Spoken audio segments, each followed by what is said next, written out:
people are standing up. That's what a reckoning sounds like.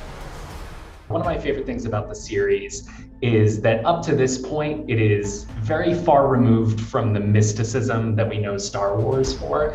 And if you took the space travel out of it, it would actually function, this could take place during the Cold War. When you were coming onto the project, what most excited you about that aspect of the story?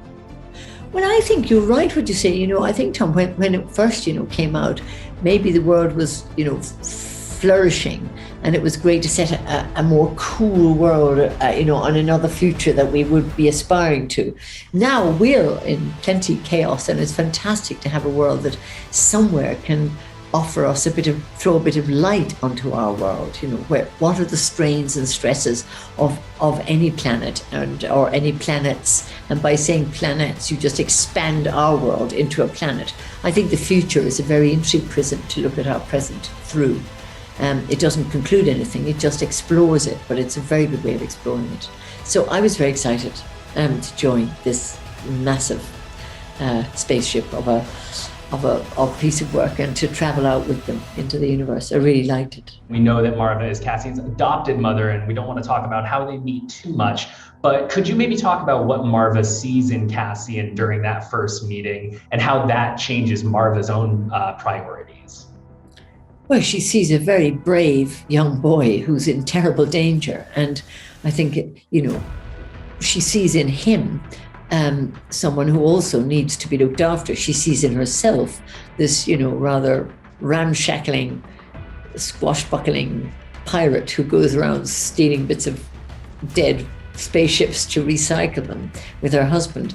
And maybe by meeting him, like in all great love stories, she meets someone who can also save her, because to meet a young boy who needs to be looked after is to take him back in her spaceship, is to love him, to ground him. But I get a feeling that she loved him on sight. The relationship and the respect that develops between Jyn Erso in Rogue One, the hero there, and Cassian points to something that Andor really makes textual, which is that women are an incredibly important influence on Cassian's life. How do you think Maarva's perspective and role in Cassian's life puts him on his path to becoming the hero that we meet in Rogue One?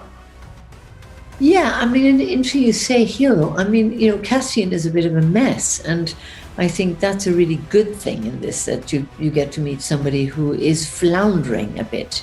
And I think maybe, a psychologist might say that, give me a child before he's 7 and he's mine for life. Well, Maarva only becomes, Cassian's mother at 10.